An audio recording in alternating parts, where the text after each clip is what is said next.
안녕하십니까. 신의 한수 홍철기입니다. 오늘 긴급하게 방송을 편성했습니다. 사안이 매우 중합니다. 오늘 저희가 현재는 비공개가 된 미국 국방부의 뉴클리어 오퍼레이션 보고서 원문을 입수했습니다. 충격적인 내용이 들어있는데요. 저희가 이 보고서가 하나가 아닌 그간의 국방부 및 기타 문건들을 종합 분석해본 결과 미국이 북한에 핵무기를 사용할 가능성이 매우 높다는 결론을 도출했습니다. 정치부 박창훈 부장과 함께 신의 한수 특종보도 같이 하시겠습니다. 안녕하십니까? 네, 안녕하십니까? 지금 이 국방부의 보고서가 무슨 내용인가요? 네, 현재는 비공개로 되어 있는 뉴클리어 오퍼레이션, 즉 핵 작전과 관련된 보고서에 의하면요, 충격적이게도 핵을 선제에 사용할 수 있다, 이런 내용이 포함돼서 파장이 예상됩니다. 이게 왜 파장이 예상되냐? 지금까지는 핵 우산이라고 해서 상대방이 핵을 쓰지 못하게 핵 억제력으로 핵무기를 보유하고 있었다면, 이제는 자국과 그리고 동맹국에 대한 여러 가지 도발 행위에 대해서 핵을 선제 사용해서 그 시부터 완전히 뿌리 뽑겠다, 이렇게 받아들일 수 있기 때문에 충격적인 내용이라고 할 수 있습니다. 그 핵을 쓴다고 하면 그 대상이 어떻게 될까요? 핵을 쓰는 대상 자체는 그런 겁니다. 동맹국 그리고 미국의 심각한 안보에 위협이 될 경우에 선제 공격을 할 수 있다, 이런 내용이 들어있거든요. 그 내용 자체만으로도 매우 충격적인데, 국방부가 이걸 왜 공개했다가 다시 비공개로 전환했는지 이유를 알 것 같았습니다. 뭐냐면 슬쩍 흘려놓고 언론에서 먼저 보도하도록 그렇게 하려고 하는 것 같은데요. 전미 과학자 연맹의 스티븐 애프터굿이라는 국장이 이거에 대해서 공개된 이후 보고서를 입수해서 영국 가디언지에 제보하면서 이게 세상에 알려지게 됐습니다. 그래서 지난 새벽에 이게 보도가 되었고, 저희는 이 보고된 내용을 바탕으로 해서 여러 가지 자료 조사를 했고, 그리고 실제로 보고서 원본까지 입수를 했습니다. 지금부터 이 보고서 원본과 그리고 보고서를 가디언지에 제보한 스티븐 애프터굿 국장에 대해서 알아보면서 이게 도대체 무슨 내용인지 한번 이야기를 해보도록 하겠습니다. 자료 화면을 먼저 보시도록 하겠습니다. 네, 자료, 이분이 바로 스티븐 애프터굿이라는 분인데요. 이분은 FAS, 전미 과학자 연맹에 소속되어 있는 분인데, 이분이 다루는 게 이제 정부 기밀과 관련된 이 보고서들을 분석하고 연구하는 그런 일을 하시는 분입니다. 아, 그러네요. 가버먼트 시크릿이라고 되어 있으니까 정부의 기밀문서 전문가라고 볼 수가 있겠네요. 1989년부터 이 정부 기밀과 관련된 일을 했거든요. 그렇기 때문에 아주 이 분야의 전문가라, 이렇게 볼 수 있는 분입니다. 그래서 이분이 공개한 자료를 보면 이게 바로 뉴클리어 오퍼레이션, 미국 시간으로 2019년 6월 11일 날 공개된 건데요. 약 일주일 정도 공개가 돼 있다가 국방부에서 삭제가 됐습니다.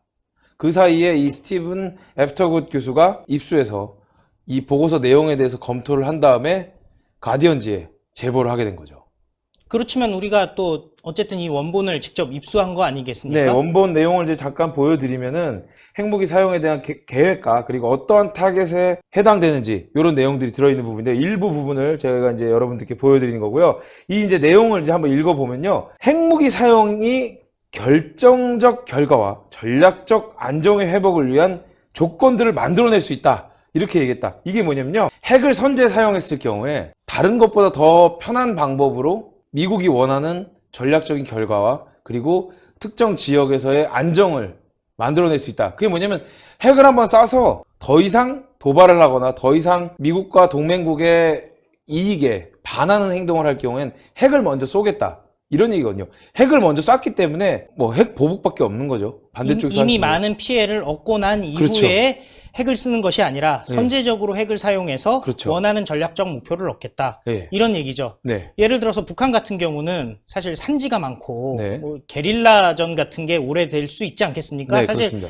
뭐 재래전을 한다고 해도 우리가 이제 한미 연합군이 북한에 대해서 승리를 거둔다고 하더라도 그 피해가 사실 막심할 수가 있고 그 그렇죠. 전쟁이 빨리 종결되지 않고 오래 갈 수 있는데, 네. 이것을 핵으로서 아주 빠른 시간 안에 안정화시키겠다, 뭐 이런 얘기라고 볼 수가 있나요? 네, 예를 들면은 북한에 대해서 만약에 핵 공격, 선제 공격을 한다고 치면요, 북한에 알려져 있는 핵시설이나 이런 부분에 전략핵을 투입하는 겁니다.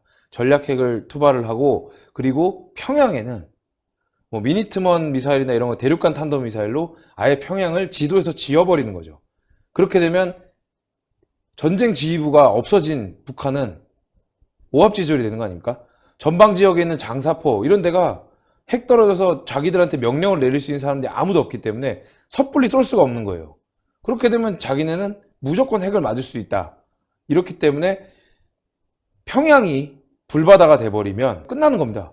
예전에 왜 서울 불바다론이 있었는데 네, 지금 그렇죠. 서울 불바다론이 아니라 평양 불바다가 될 수 있다. 충분히 가능한 얘기고요. 핵 무기에 대해서는 사실 미국에 대항할 수 있는 나라가 숫자로만 러시아가 있는 거지, 사실상 전 세계가 미국과 핵전쟁을 했을 때 이길 수가 없다. 이렇게 말씀드릴 수가 있는 게요. 핵 보유량이 가장 중요한데 핵 보유량에서 절대적인 차이가 있으면 핵전쟁에서 이길 수가 없습니다.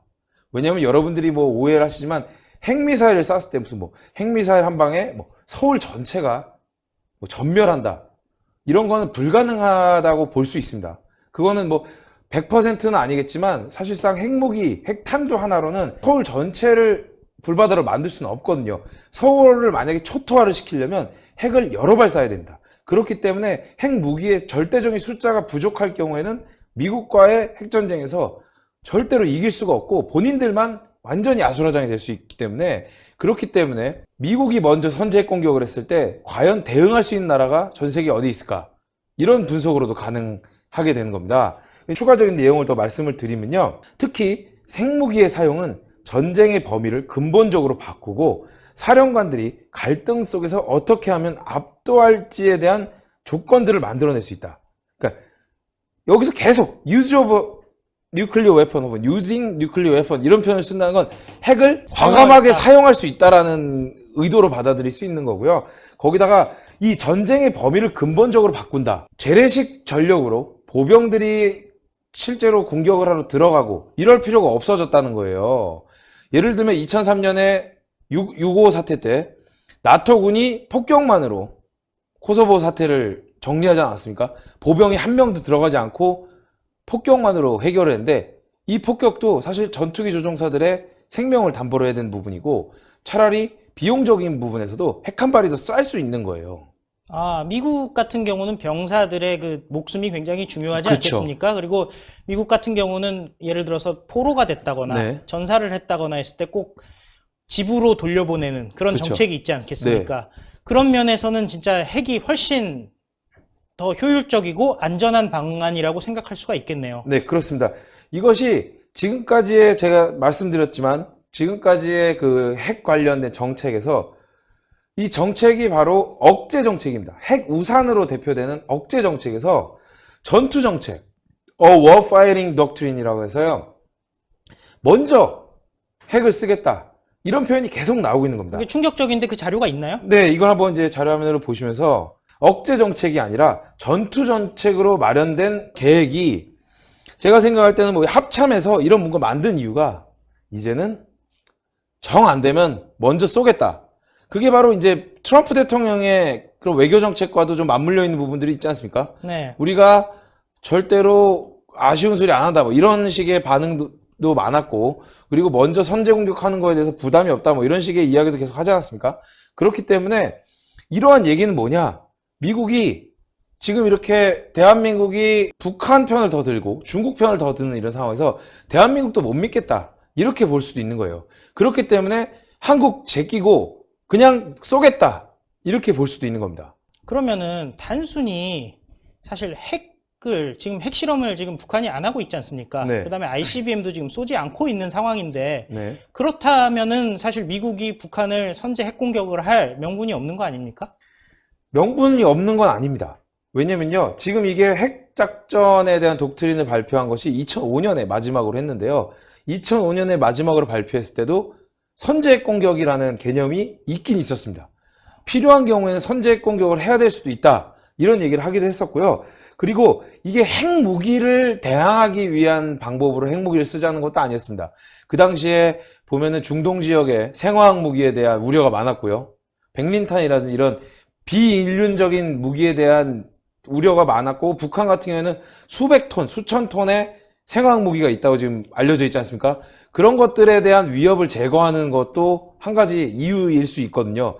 왜냐하면 지금 대한민국에 미국 국적을 갖고 있는 사람이 적지가 않습니다. 아, 그렇겠죠. 한국에서 체류하고 있는 사람들이 뭐 학교를 다닌다거나 직업이 있어서 있다거나 아니면 주한미군, 그리고 주한미군의 가족들 꽤 많은 숫자가 있습니다. 10만 명이 넘는 걸로 제가 알고 있는데 그 사람들이 생화학 무기에 그대로 노출되어 있는 상황이란 말입니다. 네. 그렇기 때문에 그 생화학 무기를 없애고 핵무기를 없애고 그리고 자국민에 대한 보호를 하기 위해서 선제 공격을 할 수 있다? 미국이라면 충분히 할 수 있다고 저는 생각합니다. 네. 그렇기 때문에 이게 되게 위험한 개념이라고 그 당시에는 난리가 났었거든요. 그 당시에 뭐 노무현도 우려를 나타내기도 했고, 뭐 그 당시에 뭐 문재인도 청와대에 있었으니까 그거에 대해서 대략적인 내용을 알고 있을 텐데, 어쨌든 간에 이런 식의 개념은 이미 15년 전 정부부터 있었던 건데, 이렇게 구체화한 거는 이번이 처음이라고 말씀드릴 수가 있고요. 이게 왜 문제가 되냐면요. 작년에 미 국방부에서 핵태세 검토 보고서라는 보고서가 있었는데요. 여기에 보면 되게 충격적인 내용이 있습니다. 여기 확대를 해서 보여드리면요.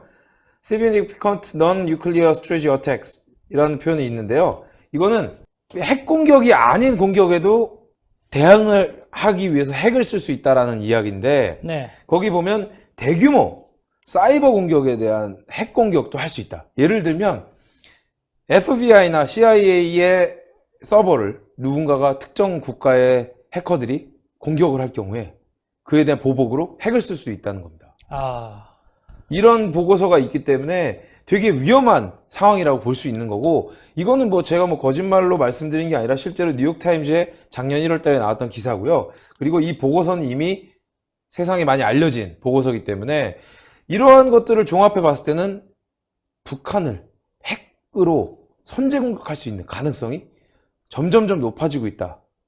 저는 네. 살짝 소름이 돋는데요. 네. 왜냐면은 보통 눈에는 눈, 이에는 이기 때문에 같은 방식으로 이렇게 돌려주지 않겠습니까? 네. 사이버 공격 같은 경우는 사실 북한에 대해서는 별로 의미가 없어 보여요. 그렇죠. 왜냐면은 미국이라던가 우리나라 같이 이렇게 IT 선진국 같은 경우는 사이버 공격을 받으면 굉장히 타격이 크지 않습니까? 발전소가 멈춘다던가, 네. 뭐 신호등이 문제가 생겨서 교통사고가 난다던가, 진짜 큰 일들이 다 벌어질 수가 있는데요.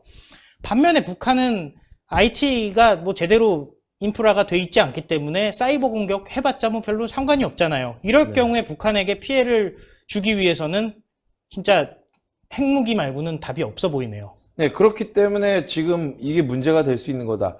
뭐냐?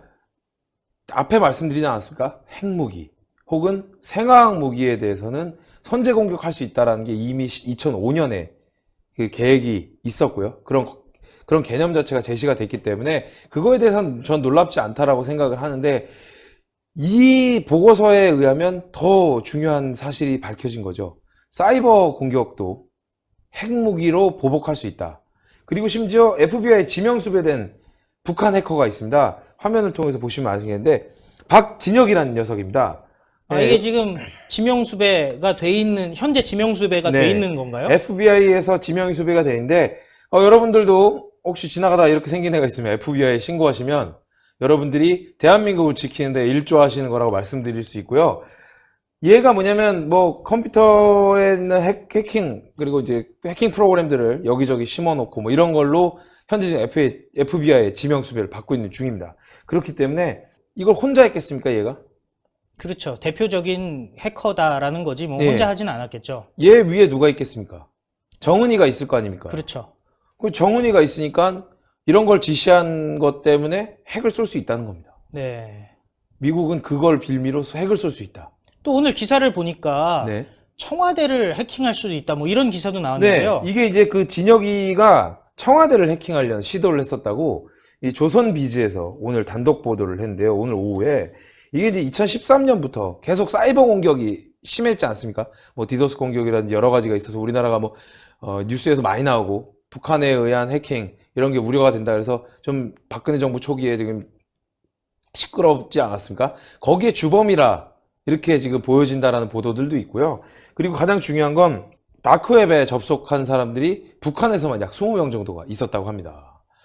북한에서 네. 다크웹에 접속한 거. 네. 소위 말하는 뭐 토르나 뭐 이런 네. 에이전트들을 얘기하는 거죠. 그렇죠. 그러니까 이게 뭐냐면은 이제 뭐 마약도 여기서 이런 정보들, 거래 정보나 이런 것들이 나오고, 그리고 돈 세탁이라든지 이런 것들인데, 물론 이제 북한이 마약을 제조해서 뭐 해외로 유출시킨다라는 그런 이야기도 많고 그렇기 때문에 뭐 특정하게 해킹 때문에 여기 접속했다라고 단정 짓기는 되게 어렵지만, 어쨌든 간에 이거는 여기에는 접속을 하는 것 자체가 국내에서는 거의 불가능한 사이트고, 그렇기 때문에 우리나라 해커들이 뭐 저는 디테일하게 잘 모르겠지만 해킹 툴을 이용해서 이런 곳에 접속을 할 수 있는 건데, 이런 곳에 접속한 기록을 갖고 있다, 북한이?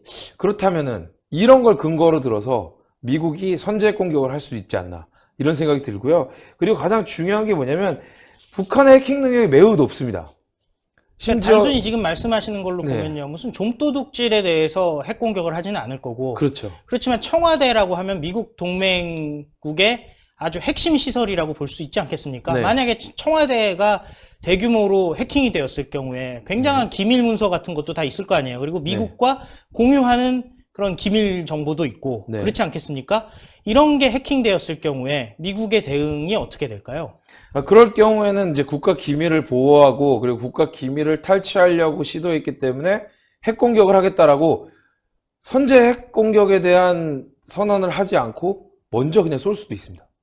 사실 이게 청와대니까 저희가 이렇게 가정으로 얘기하지만은, 감히 또 만약에 백악관을 해킹한다면, 그럼 뭐 바로 쏘는 거죠. 버튼 누르는 거죠. 그 트럼프 대통령 옆에 항상 다니는 핵가방 들고 다니는 그분이 가방을 열겠죠. 그 가방을 여는 순간 핵전쟁 아닙니까? 그렇게 될 수 있다는 겁니다. 정부가 이런 거에 대해서 제대로 좀 대응을 했으면 좋겠다, 이런 말씀을 좀 드리고 싶습니다. 네, 오늘 말씀 감사합니다. 네. 미국의 인내심은 어디까지일까요? 문재인 대통령은 북한의 체제를 존중하겠다고 했습니다. 그리고 북한 정권 유지를 돕기 위해 1,300억 원어치 쌀을 보낼 예정입니다. 김정은은 지금 시진핑을 만나 도움을 요청하고 있습니다. 그 와중에도 북한의 목선이 침투했음에도 불구하고 군은 아무 방비도 못하고 사실을 왜곡하고 있습니다. 미국은 트럼프의 방한, G20에서 아베 및 시진핑과의 면담을 앞두고 북한을 향해 경고의 메시지를 보내고 있습니다. 과연 북한의 핵미사일이 떨어질지, 아니면 그 전에 김정은이 백기를 들고 핵무기와 사이버 공격을 포기할지 한번 지켜보시기 바랍니다. 감사합니다.